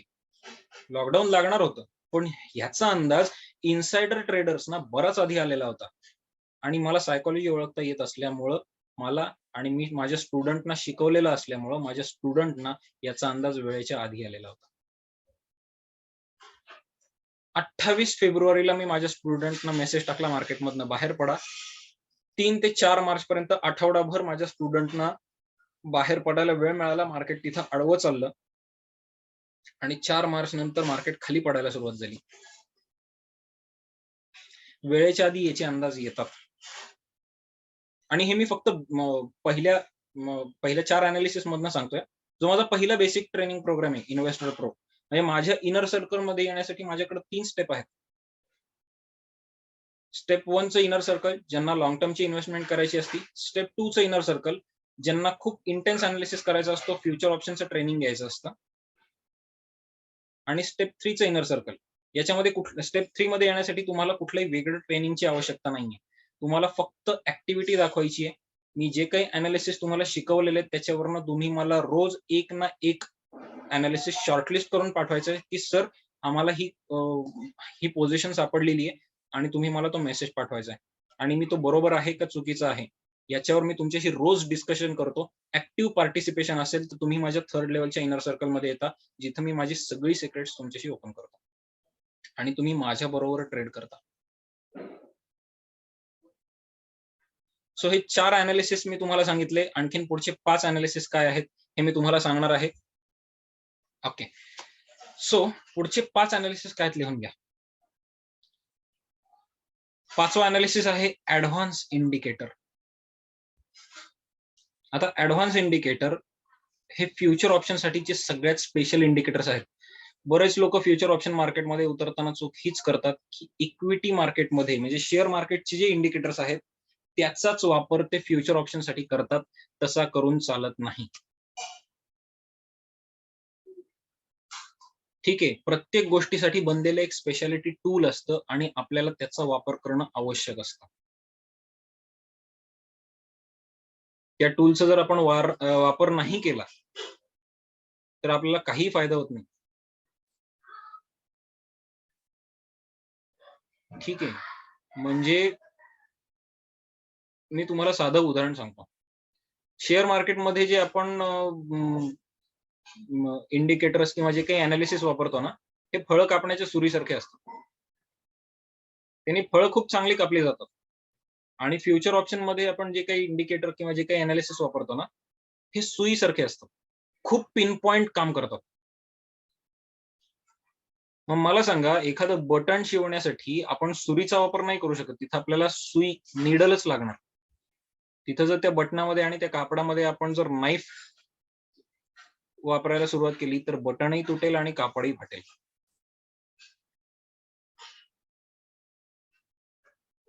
ठीक आहे. त्यामुळे जी गोष्ट ज्याच्यासाठी तयार झाली आहे ना त्याच्यासाठीच वापरणं गरजेचं आहे. आता का? साधी गोष्ट आहे. एखादा शेअर तुम्ही घेऊन ठेवलात आणि तुम्हाला असं वाटलं की मला पुरेसा प्रॉफिट नाही झालेला. तुम्ही 2-2, 3-3 वर्ष जरी तो तुमच्याकडे ठेवून दिला तरी सुद्धा काही प्रॉब्लेम नाहीये. फ्युचर ऑप्शन मार्केटमध्ये मात्र असं नाहीये. महिन्याच्या शेवटी त्याची एक्सपायरी जेव्हा येते तेव्हा तुम्हाला त्याचा हिशोब करणं गरजेचं आहे. उदाहरण मी आंब्याच्या पेटीचंच देतो. तुम्ही एखादी आंब्याची पेटी बुक केलेली 5,000 रुपयांची. 1,000 रुपयांचं टोकन दिलेलं आहे आणि समोरच्या माणसाने तुम्हाला सांगितलेलं आहे की आठवडाभराच्या आत तुमच्या घरात मी पेटी पोहोचवतो 5 डझनाची. आठवडाभराचा अर्थ काय? आठवड्याची त्याला एक्सपायरी आहे. तुम्ही जे कॉन्ट्रॅक्ट त्याच्याशी केलेलं आहे त्याचं लिमिट आहे 1 आठवडा. आठवड्याच्या आत जर त्याने आंब्याची पेटी आणून दिली नाही तर तो त्याचे 1,000 रुपये परत मागणार आहे. सॉरी, तुम्ही तुमचे 1,000 रुपये परत मागणार आहे. एकतर त्याला ती 5 डझनाची पेटी द्यायची किंवा 1,000 रुपये परत द्यायचे. बरोबर आहे? कॉन्ट्रॅक्टच्या शेवटापर्यंत आपल्याला काही ना काहीतरी ऍक्शन घेणं गरजेचं आहे आंब्याच्या बाबतीत.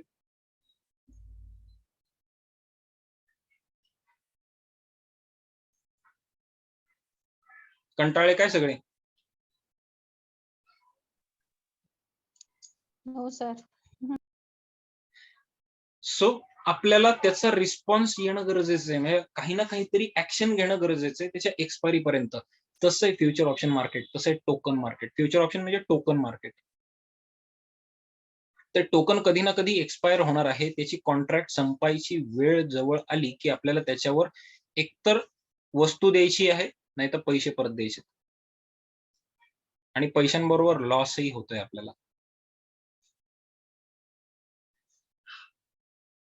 मग आपल्याला महिनाभर, 2 महिने, 5 महिने असा वेळ नाहीये. जेमतेम आपल्याला फार तर फार आपण त्याच्यामध्ये मान्य आहे अगदी महिनाभराचा वेळ आहे आपल्याकडं तो ऑप्शन आपल्याकडं होल्ड करण्यासाठी.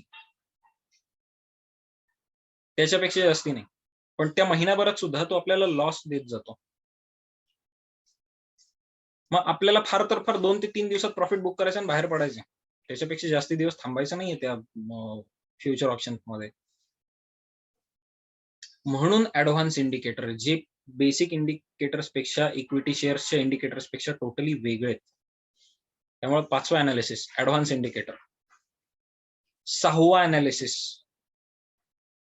मनी अनालिसिस.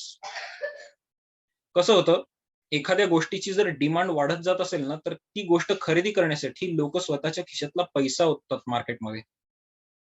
म्हणजे मार्केटमध्ये गरजेपेक्षा जास्ती पैसा येतो. गरजेपेक्षा जास्ती पैसा आला की त्या गोष्टीची किंमत वाढते. आणि आपल्याला ते आधी ओळखायचंय, म्हणून तो मनी अनालिसिस. एखाद्या गोष्टीची डिमांड कमी व्हायला लागली की लोक त्याच्यातून पैसा काढून घेणार आहेत, मार्केटमधनं पैसा बाहेर पळणार आहे. तो पैसा बाहेर पळायला सुरुवात झाली की त्या वस्तूची किंमत खाली पडणार आहे.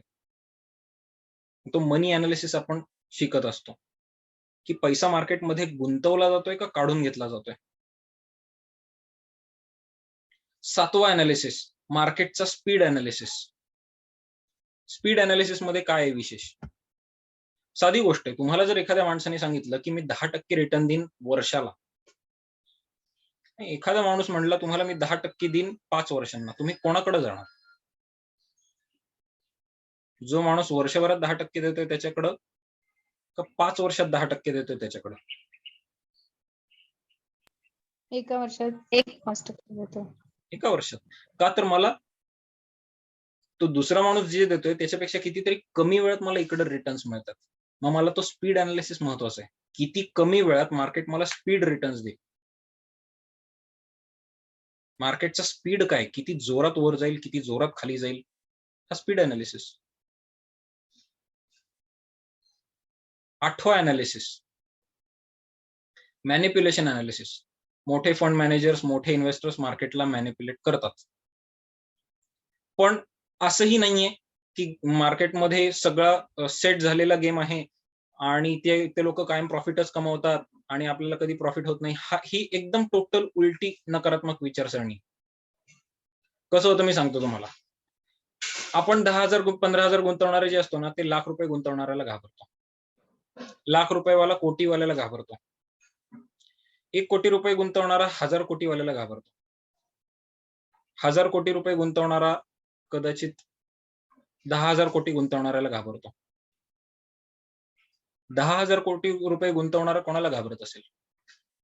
तो गव्हर्नमेंटला घाबरतो. का? त्यांनी त्याचे 10,000 कोटी रुपये मार्केटमध्ये लावलेले आहेत. गव्हर्नमेंटने एखादा निर्णय घेतला, एका फटक्यात त्याचे 1000 आणि 1,500 कोटी उडणार आहेत. तो गव्हर्नमेंटला घाबरतो. आणि गव्हर्नमेंट कोणाला घाबरतं? तुम्हाला आम्हाला जे 10-12,000 रुपये गुंतवतात मार्केटमध्ये त्यांना. म्हणजे हे चक्र आहे, कोण ना कोणतरी कोणाला तरी घाबरतोय. आणि मार्केटवर आपला जो ऑपोनंट आहे, आपण म्हणतो 10,000 रुपयेवाला म्हणतो लाखवाला माझा ऑपोनंट आहे. लाखवाला म्हणतो कोटीवाला. कोटीवाला म्हणतो 100 कोटीवाला. 100 कोटीवाला म्हणतो 1000 कोटीवाला. 1000 कोटीवाला म्हणतो 10,000 कोटीवाला माझा ऑपोनंट आहे. 10,000 कोटीवाला म्हणतो गव्हर्नमेंट माझा ऑपोनंट आहे. गव्हर्नमेंट म्हणतो जनरल पब्लिक माझा ऑपोनंट आहे. सो प्रत्येक जण विचार करतोय की माझा ऑपोनंट मार्केटला कसं मॅनिप्युलेट करतोय आणि मला त्याच्यापासून कसा फायदा होईल. आता तुम्ही विचार करत असाल गव्हर्नमेंट मार्केटमध्ये काय इंटरेस्ट घेत आहे? जगातलं सगळ्यात श्रीमंत गव्हर्नमेंट आहे, गव्हर्नमेंट ऑफ इंडिया. फक्त SBIचे शेअर्स जर म्हणायला गेलं तर SBIच्या शेअर्सची व्हॅल्यू आज नाही म्हणायला गेलं तरी 1 ते 2 लाख कोटी रुपये हे जे गव्हर्नमेंटच्या बॅलन्स शीटवर दिसतात, किंबहुना त्याच्याही पेक्षा जास्ती. हे फक्त SBIच्या शेअर्सची व्हॅल्यू सांगतोय मी, प्रेसिडेंट ऑफ इंडियाच्या नावावर असलेली. आणि गव्हर्नमेंट रोज मार्केटमधल्या टॅक्स मधनं 3,500 कोटी रुपये कमवते. बिलीव्ह मी, हे आकडे तुम्हाला माहिती नसतील. त्यामुळे गव्हर्नमेंट जनरल पब्लिकला घाबरतं, त्याचा मार्केटमध्ये सगळ्यात जास्ती इंटरेस्ट आहे. मग हा मॅनिप्युलेशन अनालिसिस प्रत्येक जण करत असतो. तुम्हाला आम्हाला तो शिकावा लागतो. खूप कमी लोकांना तो माहिती आहे. आणि 9वा अनालिसिस रिस्क रिवॉर्ड अनालिसिस. मला कुठं रिस्क कमी आहे आणि समजा जर माझा लॉस व्हायला लागला तर पहिल्यांदा 10%, दुसऱ्यांदा परत 10% ऐवजी 20% नाही होता कामा नये. माझा लॉस प्रत्येक स्टेपला कमी कमी होत गेला पाहिजे. 10%, 8%, 5%, 7%, 3%. ₹10, ₹5, ₹4, ₹2, ₹1 अशा पद्धतीने म्हणजे लॉस जरी माझा वाढत गेला तरी ₹10 पहिल्यांदा लॉस, मग दुसऱ्या स्टेपला माझा ₹20 म्हणजे पहिला ₹10 नंतरचा ₹20 ₹30, मग नंतर परत ₹50 म्हणजे टोटल ₹80 लॉस. असं होण्याच्या ऐवजी पहिल्यांदा समजा ₹10 झाला, दुसऱ्यांदा ₹8, नंतर ₹5, नंतर ₹3, नंतर ₹1 असं जर माझे लॉस पर्सेंटेज कमी होत येणार असेल तर तो रिस्क रिवॉर्ड अनालिसिस मला करायचा आहे. आणि प्रॉफिट मात्र माझा प्रत्येक जंपला वाढत गेला पाहिजे. पहिल्यांदा ₹10 प्रॉफिट, नंतर ₹20, नंतर 40, नंतर 50, नंतर 100, नंतर 150 असं प्रत्येक स्टेपला माझी बेरीज होत गेली पाहिजे. हा रिस्क रिवॉर्ड अनालिसिस आहे. सो आत्ताचे सांगितलेले 5 अनालिसिस कुठले? Advance indicator, money analysis, speed analysis, manipulation analysis आणि रिस्क रिवॉर्ड अनालिसिस असे 5 अनालिसिस मी तुम्हाला सांगितले. आणि हे 5ही अनालिसिस मी तुम्हाला माझ्या दुसऱ्या ट्रेनिंग प्रोग्राम मध्ये शिकवत असतो. पहिले 4 अनालिसिस टेक्निकल, फंडामेंटल, इंडिकेटर्स आणि न्यूज याचा मिळून मी इंडिकेटर्स प्रो नावाचा इन्व्हेस्टर प्रो नावाचा ट्रेनिंग प्रोग्राम केलेला आहे. आणि त्याच्यानंतर तुम्ही माझ्या फर्स्ट लेवल इनर सर्कलला येता. आता इनर सर्कलची बेनिफिट सांगतो मी तुम्हाला. मार्केटमध्ये तुम्हाला खूप आधी अनालिसिस कळतात, खूप आधी तुम्हाला मार्केटचं फोरसाइट कळतं की मार्केट पुढे काय बिहेव करणार आहे. आजचं मी तुम्हाला प्रेडिक्शन सांगतो. 15 जुलै शिवाय मार्केट कुठल्याही वरच्या काय किंवा खालच्या काय कुठल्याच बाजूला डायरेक्शन दाखवणार नाही. आणि इथून पुढचं प्रेडिक्शन करतोय. 15 जुलै पासून किंवा साधारणतः गृहीत धरा 30 जुलै पासून साधारणतः पुढे 2 महिने मार्केट वर जाईल. हे माझं प्रेडिक्शन आहे. अशी जी प्रेडिक्शन्स आहेत ही तुम्हाला माझ्याकडनं मिळत जातात. प्लस माझे जे काही अनालिसिस असतात तेही तुमच्याशी शेअर होतात. आणि तुम्ही लाईफ टाईम माझ्या इनर सर्कल मध्ये राहता. मी नोव्हेंबर मध्ये माझ्या सगळ्या इनर सर्कल मधल्या लोकांना सांगितलेलं होतं तांदूळ भरून ठेवा.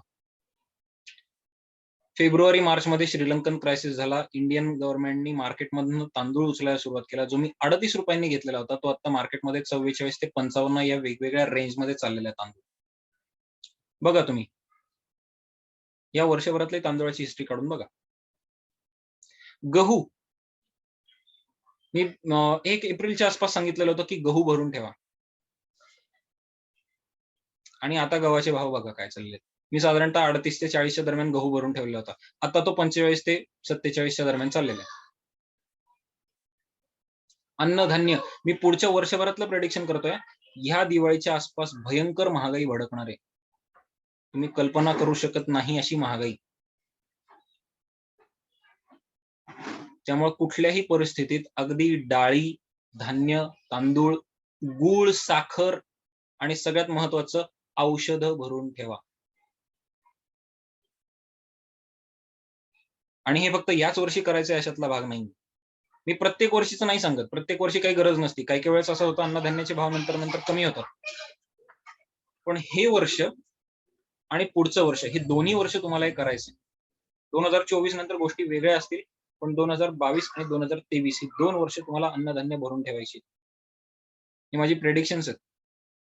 कारण ज्या गोष्टी पुढच्या 2 वर्षात घडणार आहेत त्या काय घडतील, कशा घडतील हे आणि त्या कुठल्या कुठल्या महिन्यात काय काय घडणार आहेत हेही मी तुम्हाला सांगेन. माझ्या इनर सर्कल मधल्या लोकांशी मी सगळं शेअर करतो. काहीही लपवून ठेवत नाही. मग इनर सर्कल मध्ये याची तुमची पहिली स्टेप काय? पहिल्यांदा तुम्हाला पहिला ट्रेनिंग प्रोग्राम घ्यावा लागतो. Investor pro. तुमची विचार करण्याची क्षमता डेव्हलप व्हावी लागते की समोरचा माणूस काय विचार करतोय. मग तो एक माणूस आहे का? तर नाही, ते लाखो करोडो लोकांचं मार्केट एकत्र आलेलं. मग त्याच्यामध्ये आपल्यापेक्षा लोएस्ट लेवलला जो महिना 1000 आणि 2000 रुपये इन्व्हेस्ट करतोय किंवा ₹500 महिना रिकरिंग करतोय असे सुद्धा लोक मार्केटमध्ये आहेत. तिथपासून 1000, 5000, 10 लाख, 15 लाख, 1000 कोटी, 5000 कोटी, 50,000 कोटी इथपर्यंतचे लोक त्यांचे सायकोलॉजीचा आपण अभ्यास करतो. दुसरी स्टेप आहे, तुम्हाला आणखीन इनर सर्कलला यायचं असेल तर तुम्हाला ट्रेडर्स प्रो हा जो माझा दुसरा ट्रेनिंग प्रोग्राम आहे. पुढचे 5 अनालिसिस असलेला ऍडव्हान्स इंडिकेटर, स्पीड अनालिसिस, मनी अनालिसिस, मॅनिप्युलेशन आणि रिस्क रिवॉर्ड अनालिसिस. हा दुसरा ट्रेनिंग प्रोग्राम करावा लागतो. तुम्हाला आणखीन पिन पॉइंट कळत जातं की समोरचा माणूस काय विचार करतोय, मार्केट कसं बिहेव करेल आज, उद्या, परवा, आठवडाभरानी, वर्षभरानी. आणि तिसऱ्या स्टेपसाठी तुम्हाला कुठलंही ट्रेनिंग नाही, फक्त जे दिलेलं आहे ते इम्प्लिमेंट करावं लागतं, माझ्याशी कम्युनिकेशन करावं लागतं. आणि बिलीव्ह मी, माझ्या इनर सर्कल मधल्या लोकांशी मी कायम लाईव्ह मार्केटमध्ये कधीही अगदी 3 वाजता 3:30 वाजता मार्केट अगदी शेवटच्या क्षणांमध्ये हातातोंडाशी आलेला घास असताना सुद्धा मी माझे ट्रेड्स बाजूला ठेवून माझ्या स्टुडंट्सना माझे अनालिसिस शेअर करतो. या लेवल पर्यंत मी माझ्या इनर सर्कल मधल्या स्टुडंटशी इंटरॅक्ट करत असतो. सो हे आहेत माझे अनालिसिस, हे आहेत माझे इनर सर्कल मध्ये येण्याचे स्टेप्स.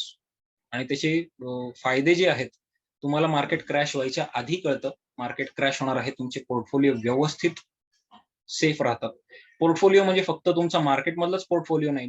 आता विचार करा, आता फ्री मध्ये मी तुम्हाला सांगितलेलं आहे अन्नधान्य कधी विकत घेऊन ठेवायचं.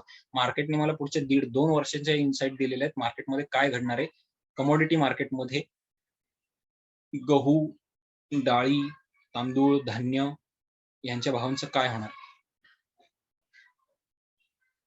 फार्मा सेगमेंटवरून मला अंदाज आलेला पुढे औषध पुढच्या वर्ष 1.5 वर्षात काय करणार. सो हे सगळं तुम्हाला करता येऊ शकतं. काही प्रश्न असतील तर विचारून घ्या, नाहीतर ह्या स्टेप्स मी ज्या तुम्हाला सांगितलेल्या आहेत ह्या तुम्हाला खूप व्यवस्थित मदत करतील माझ्यापर्यंत पोहोचण्यासाठी. आज जे काही मला तुम्हाला सांगायचं होतं माझं कम्प्लीट झालेलं आहे. तुम्हाला याच्यामध्ये काही प्रश्न आहेत का मला सांगा. असतील तर तुमचा माईक चालू करा आणि विचारा.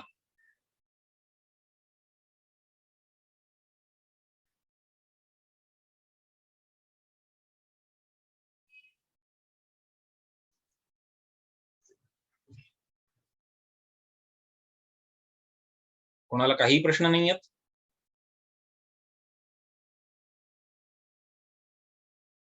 माझा आवाज येतोय का?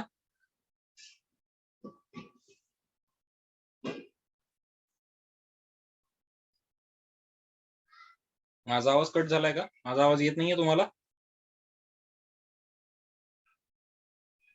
येतोय सर. ओके. कोणाला काही प्रश्न आहेत का याच्यामध्ये? काही प्रश्न असतील तर बिनधास्त विचारा, मला त्याच्याशी काही प्रॉब्लेम नाही.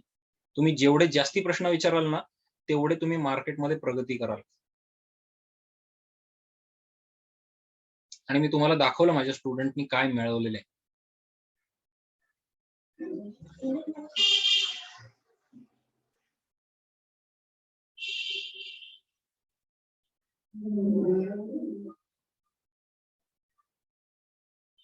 काही प्रश्न नाही आहेत?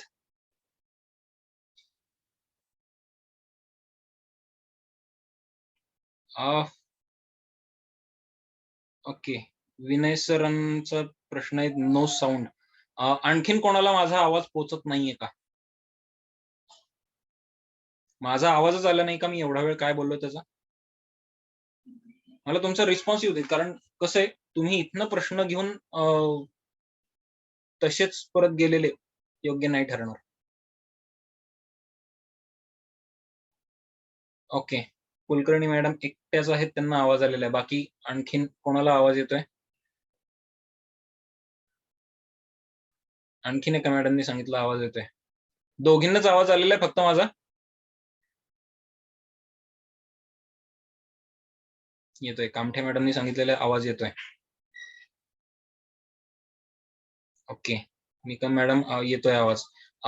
विनय सर तुम्हाला जर रिकनेक्ट करता आलं तर एकदा चेक करा, म्हणजे मग तुम्हाला आवाज येऊ शकेल. ओके. सो आज मी तुम्हाला इनर सर्कल मध्ये येण्यासाठी काय काय करावं लागेल आणि त्याच्यासाठी तुम्हाला काय काय इन्व्हेस्टमेंट करणं गरजेचं आहे हेही सांगतो. दिवसातला 15 मिनिटांचा वेळ तुम्हाला द्यावा लागतो. फार तर फार अर्धा तास. मार्केट जेव्हा क्लोज होत येतं ना 3 ते 3:30, माझे सगळे स्टुडंट मार्केटमध्ये बिनधास्त बेफिकिरीने 3 ते 3:30 एवढाच वेळ ट्रेड करतात आणि प्रॉफिट घेतात. मी तुम्हाला दाखवलेले आहेत प्रॉफिट, लाईव्ह मार्केट मधले प्रॉफिट दाखवलेले. आणि ट्रेनिंग प्रोग्रामसाठी तुम्हाला लाईव्ह मार्केटमध्ये, माझं ट्रेनिंग कायम लाईव्ह मार्केट मध्येच चालतं.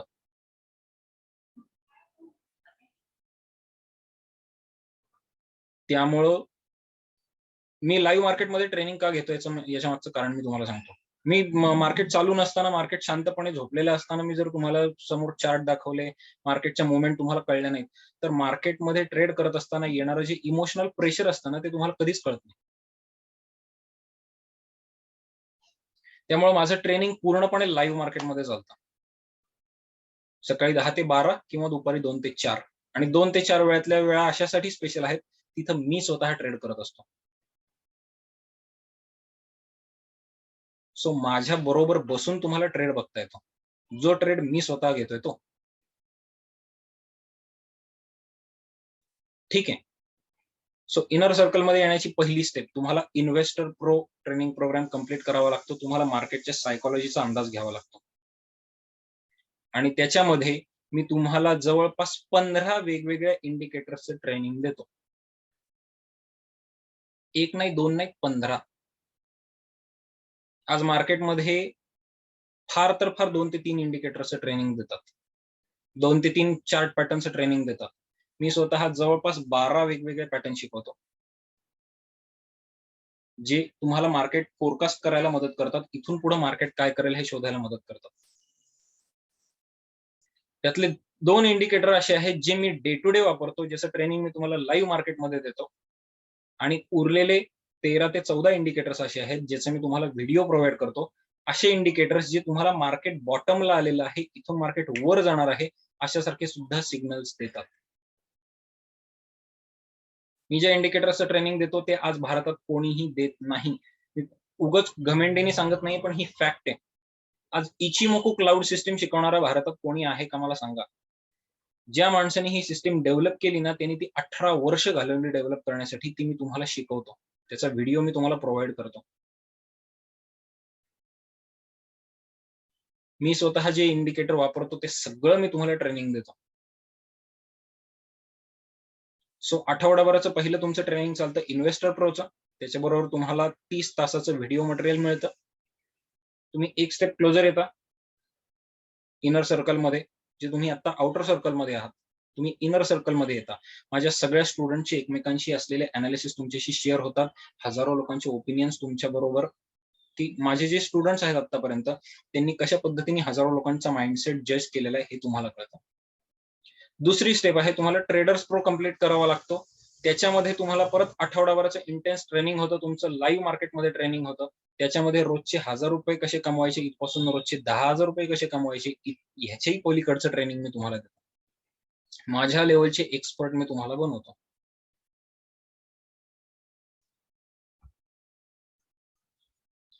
आणि तिसऱ्या लेवलसाठी मी जे काही ट्रेनिंग दिलेलं आहे, त्याचा फक्त अनालिसिस करून, त्याचा अभ्यास करून तुम्हाला मला फक्त रिटर्न मेसेज टाकायचे असतात डे टू डे, की सर आज आम्हाला ही कंपनी सापडली, सर आज आम्हाला ती कंपनी सापडली. याच्यासाठीचे स्कॅनर सुद्धा मी तुम्हाला प्रोव्हाइड करतो. स्कॅनिंगची सॉफ्टवेअर सुद्धा मी तुम्हाला फ्री ऑफ कॉस्ट जी आहेत ती मी प्रोव्हाइड करत असतो. ठीक आहे. मी आता तुम्हाला फीज सांगतो. म्हणजे तुम्हाला ह्याच्यासाठी काय इन्व्हेस्ट करावं लागणार आहे. वेळ तर तुम्हाला कळला. 2 आठवडे तुमचं ट्रेनिंग चालतं पूर्ण इनर सर्कलमध्ये येण्यासाठी, रोजचं 2 तास, सोमवार ते शुक्रवार. आणि पुढं वर्षभर तुम्ही माझ्याकडं कुठलाही कोर्स परत फ्री ऑफ चार्ज करू शकता. काहीही प्रॉब्लेम नाही. आणि लाईफ टाईम तुम्ही माझ्या इनर सर्कलमध्ये राहता.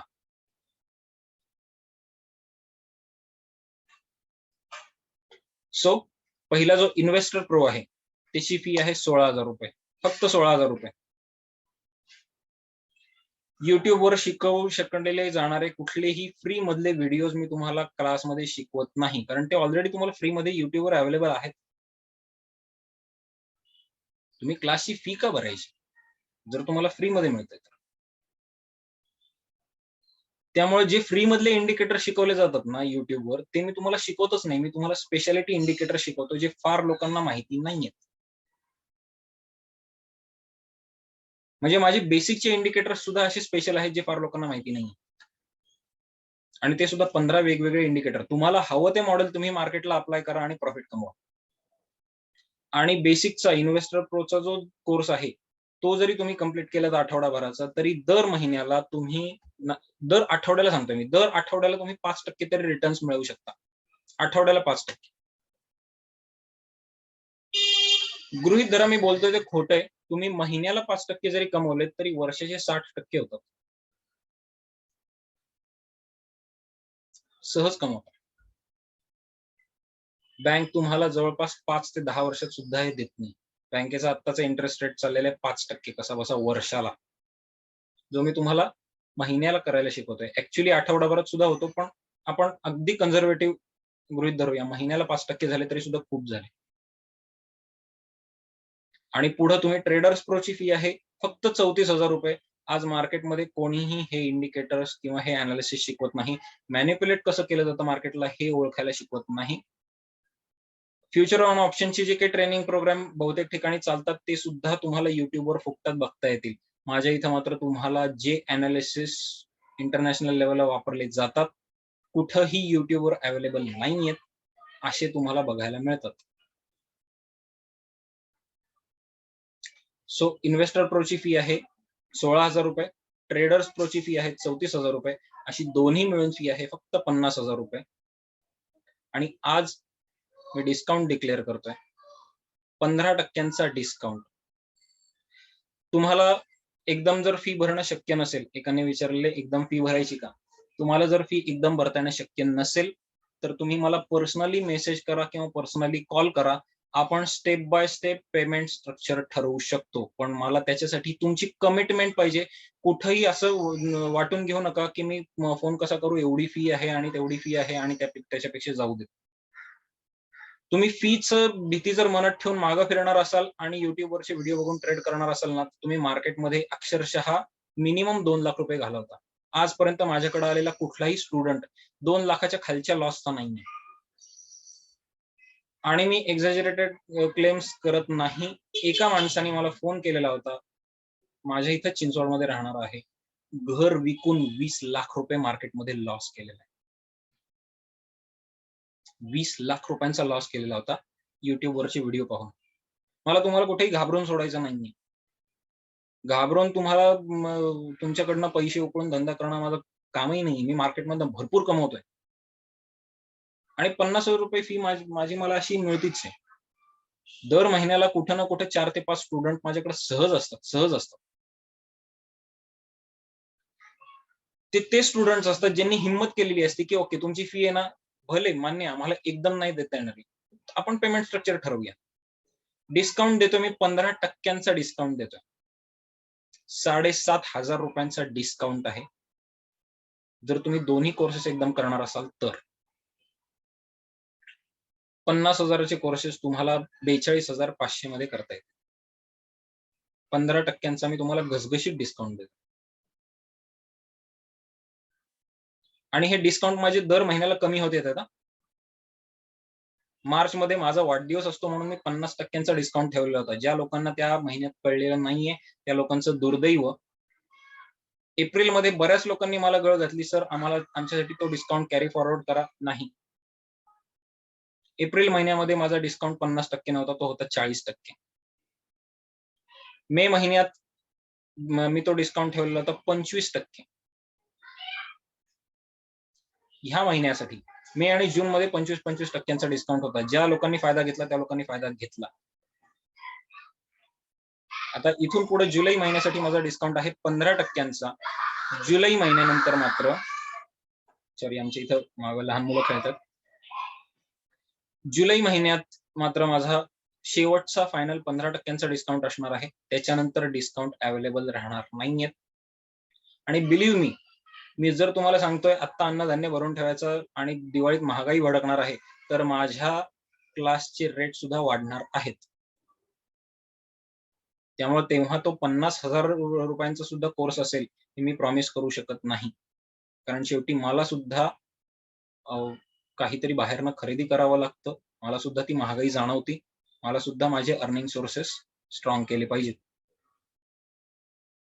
सो तुम्हाला जर याचा फायदा घ्यायचा असेल धाडस करा, मला फोन करा. आपण तुमचं पेमेंट स्ट्रक्चर तुमच्या कम्फर्ट प्रमाणे ठरवूया आणि मार्केटमध्ये फायदा करून घ्या. माझ्याकडे जे नॉलेज आहे ना, आज खूप कमी लोकांकडे नॉलेज आहे. फायदा करून घ्या आणि दिवसाला नाही म्हणायला गेलं तर 10% फायदा तुम्हाला होऊ शकेल. हे तुम्हाला मी दाखवलेलं आहे. प्रॅक्टिकली दाखवलेलं आहे. ठीक आहे. काही प्रश्न असतील तर विचारून घ्या, नाही तर आजचा सेशन आपण इथं थांबवूया. मला जे सांगण्यासारखं होतं ते मी तुम्हाला सांगितलेलं आहे. तुम्हाला काही प्रश्न आहेत का? काही लोकांना प्रश्न असतो की हे आम्हाला जमेल का? माझ्याकडे आतापर्यंत 10वी आणि 12वी पास स्टुडंटनी सुद्धा भरपूर पैसा कमावलेला आहे. मला खात्री आहे तुमच्यातले सगळेजण ग्रॅज्युएट नक्कीच आहेत. बरोबर आहे? आहेत ग्रॅज्युएट सगळे? 12वी पास तर नक्कीच.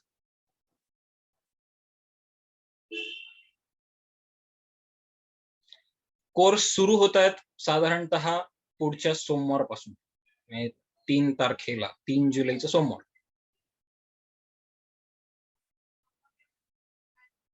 सगळेजण ग्रॅज्युएट आहेत. म्हणजे तुम्हाला हे सहज जमू शकेल. आणि मी जे तुम्हाला टूल्स प्रोव्हाइड करतो ना, अक्षरशः तुम्हाला शेवटच्या 5 मिनिटात कळतं की ही पोझिशन मला घ्यायची आहे. 2 मिनिटात तुम्ही ती पोझिशन घेऊन मोकळे झालेले असतात. मार्केटचं तिकडे काही का होईना. तुमचा 10% प्रॉफिट तुमच्या खिशात आलेला असतो. कोर्स सुरू होतोय 3 तारखेपासून आणि तुम्हाला त्याचा फायदा घेता येऊ शकेल. येस सर, विनय सर, तुम्ही माझ्याशी फोनवर बोला. आपण नक्की तुमचे जे काही इश्यू असतील, मी माझ्या स्टुडंटच्या बाबतीत एवढा नाही, मला जर जेन्युइनली तुम्हाला जर असं वाटलं ना की खरंच तुम्हाला ट्रेनिंग घ्यायचंय, तर मी फक्त पोस्ट डेटेड चेक घेऊन सुद्धा ट्रेनिंग दिलेलं आहे. फक्त इन्व्हेस्टर प्रो म्हणजे दोन्हीपैकी एकच कोर्स करायचा असेल तर तुम्हाला 15% डिस्काउंट दुर्दैवाने अवेलेबल नाहीये. दोन्ही कोर्सेस असतील तरच डिस्काउंट अवेलेबल आहे. एकाच कुठल्या तरी कोर्सवर तुम्हाला डिस्काउंट अवेलेबल नाहीये. मी माझ्या स्टुडंट्सची इच्छाशक्ती किती आहे हे बघतो आणि त्याच्यावर त्यांना किती पेमेंट स्ट्रक्चर मध्ये कसं कन्सेशन द्यायचं हे ठरवत असतो. कोर्स ऑफलाईन सुद्धा होतात. मी चिंचवडमध्ये राहतो. चिंचवडमध्ये जर तुम्ही असाल तर तुम्ही माझ्या घरी येऊन सुद्धा लाईव्ह मार्केटमध्ये ट्रेनिंग घेऊ शकता, किंवा तुम्हाला जर ऑनलाईन चालणार असेल तर झूमवर आपलं ट्रेनिंग होतच असतं.